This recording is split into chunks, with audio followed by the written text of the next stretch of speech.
Listo, Pati. Buenas noches, profesor y compañeras. Presento nuestro grupo, es el número 4. Está integrado por Adriana García Gaviria, por María Paula Gómez Herrera, por Diana Caterina Jiménez Ospino y por mí, Patricia Herrera Maldonado.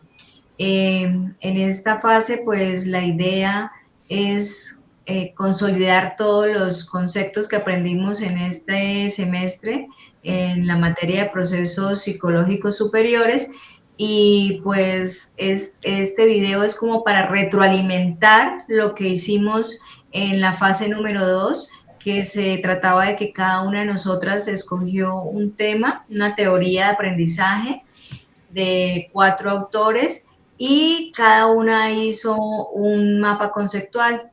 El video es para precisamente exponer ese mapa cada una. Entonces, lo vamos a hacer en el orden que hicimos el cuadro. En este caso, el primero es Piaget y le correspondió a mi compañera Diana Caterini.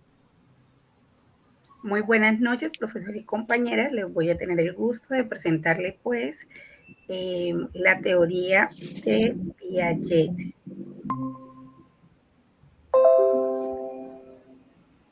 Entonces, pues, la teoría del desarrollo cognitivo es el autor de esa teoría fue Piaget, que fue un psicólogo suizo, y pues su nombre pues es Jean Piaget.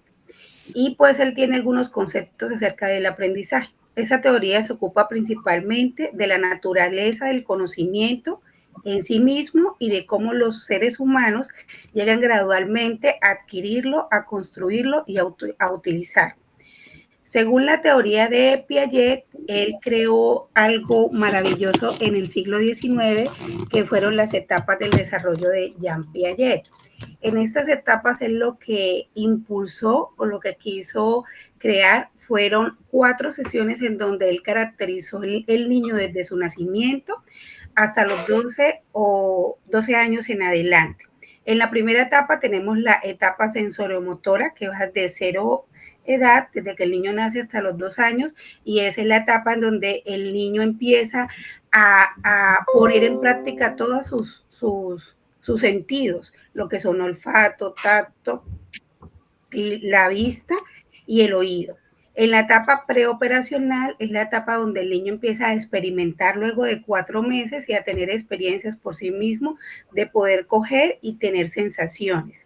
En la etapa de operaciones concretas es a partir de los 7 años en donde el niño puede llegar a experimentar que lo que él puede comenzar lo puede terminar.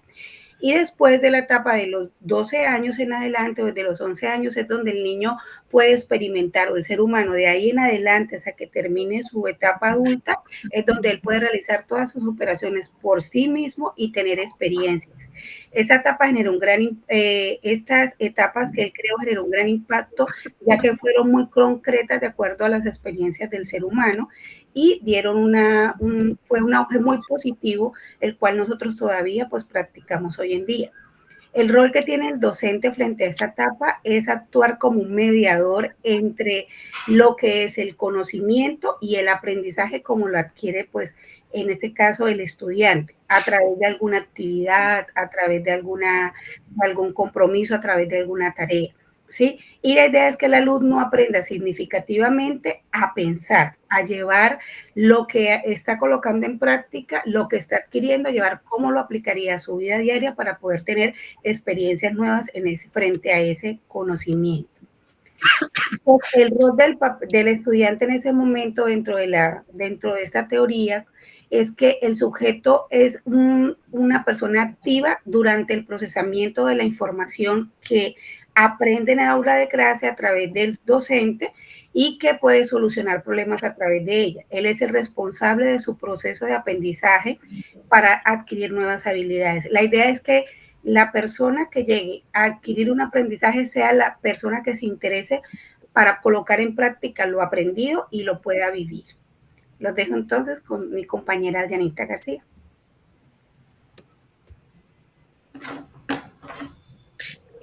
Buenas noches, profesor, compañeras. A mí me tocó la teoría del pensamiento y el lenguaje de Vygotsky. Podemos decir que Vygotsky fue un psicólogo ruso que vivió en tiempos de la Unión Soviética, que era judío y que a pesar de su prematura muerte, su obra fue muy extensa y se consideraba de crucial importancia dentro de la psicología del desarrollo y la educación. Para Vygotsky, el desarrollo sigue el aprendizaje y no en viceversa. Él decía que el desarrollo, que para que haya desarrollo en las personas, todos tenemos primero que aprender, tenemos que pasar como por la etapa del aprendizaje y así sí se podía hacer como parte del desarrollo cognitivo y que el aprendizaje se producía en situaciones sociales muy significativas.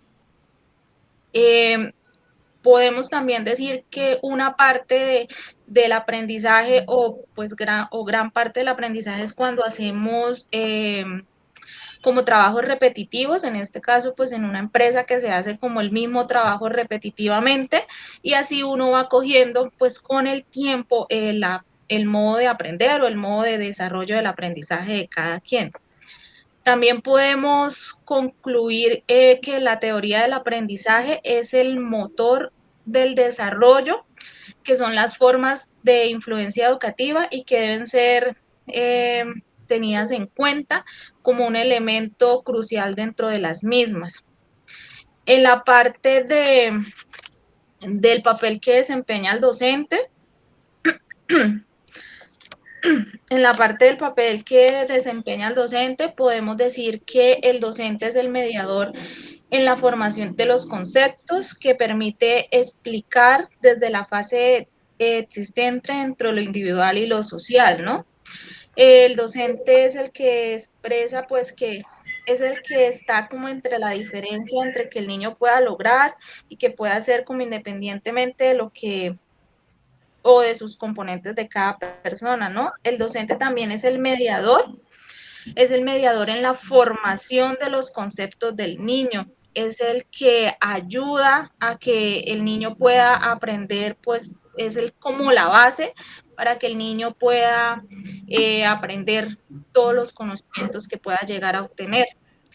Y el papel que desempeña el estudiante, el niño por lo general puede aprender a regular sus procesos cognitivos y a partir de esas indicaciones y directrices de los adultos, a partir de las indicaciones y las directrices de los adultos y de las más personas que los rodean. O sea, los niños como tal absorben como el conocimiento a partir de lo que nosotros los adultos le damos a enseñar a ellos.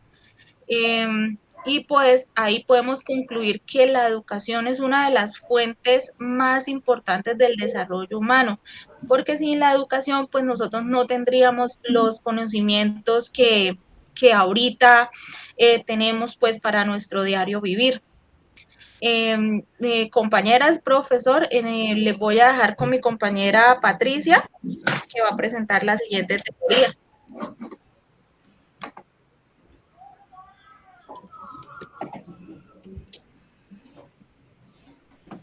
Bueno, compañeras y profesor, a mí me correspondió la teoría del aprendizaje social. Esta teoría fue desarrollada por Albert Bandura, un psicólogo canadiense que nació el 4 de diciembre de 1925 y murió el 26 de julio del 2021, es decir, el año pasado. Él murió en Estados Unidos, en Stanford más específicamente. ¿Cuál era la idea de Bandura? En sus conceptos principales, esta teoría lo que quería decir es que el ser humano desde su niñez aprende por observación e imitación. Como vemos en la imagen, se puede imitar cosas buenas, pero también se pueden imitar cosas malas. Entonces, yo creo que el aprendizaje teniendo en cuenta con el entorno social, lo que nos quiere decir es que debemos ser muy responsables con lo que los niños ven, En el caso de Bandura, él hizo un experimento en la Universidad de Stanford, donde él era profesor, y se trataba se llamó el experimento del muñeco Bobo. Es ese muñeco que de pronto algunos conocemos y que tiene como un peso que le genera un imán hacia el piso y que uno lo golpea y él se retrae. Le ponían a los niños a ver videos donde donde personas grandes le daban golpes al muñeco y esto, obviamente, ellos cuando tenían la oportunidad de tener el muñeco enfrente, hacían lo mismo, golpeaban el muñeco. Y los niños que no vieron este video, cuando veían el muñeco, pues lo que hacían era jugar con el muñeco o ignorarlo, no les interesaba. Pero se comprobó que sí el hecho del contenido que vemos genera cambios en nuestro comportamiento. Y eso lo vemos hoy en día en los adultos, cuando ven solo películas de acción y de guerra y todo eso, pues son personas que tienden a ser conflictivas, que por todo pelean, que reaccionan, son temperamentales y reaccionan de una manera pues violenta ante cualquier situación. En el caso del docente, ¿cuál era su papel en esta teoría? Pues él es el que proporciona la información, pero realmente es el mediador entre el estudiante y el ambiente. ¿Qué quiere decir esto? Lo que les decía en un inicio, en el profesor está que teniendo en cuenta que los niños todos tienen un comportamiento diferente, todos son personas únicas, pues él lo que tiene que hacer es basarse en esto para relacionarlo con lo que les va a enseñar, para tener en cuenta lo que les va a dirigir, y es eso, el mediador con ellos para esas cosas que ellos van a ver. Entonces no solo es organizar, no solo es disciplinar, sino también ser muy responsable en esa información que les da a los niños. Y en el caso de los estudiantes, que su papel es observar e imitar, pues tenemos 4 principios que son el primero de atención. En el caso de los niños, pues la atención ellos tienden a fijarse en cosas que les llamen como diríamos, que le llamen la atención, cosas llamativas. Luego la retención es guardar esas imágenes, guardar ese conocimiento, esa información en su memoria. La reproducción es sacar esa información y utilizarla en el momento que sea necesario. Y la motivación, pues toda acción necesita una motivación. Sin la motivación, pues los niños, y más los niños, pues no harían dichas actividades o no se dejarían guiar. Entonces ellos necesitan ser motivados para poder absorber esa información. Y por último, pues les expongo mi mapa conceptual, que fue el que hice en la fase 2, y pues esa es la teoría que me correspondió. Le doy paso a mi compañera María Paula.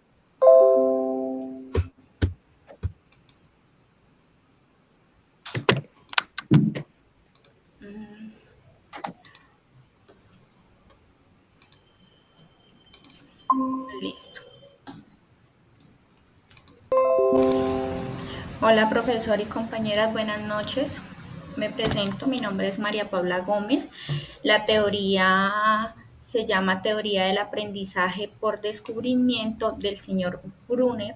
Vamos a averiguar quién es él. Él es Jerome Brunner y fue un psicólogo, fue también profesor, fue pedagogo y estadounidense que nació en 1915 y falleció en el 2016.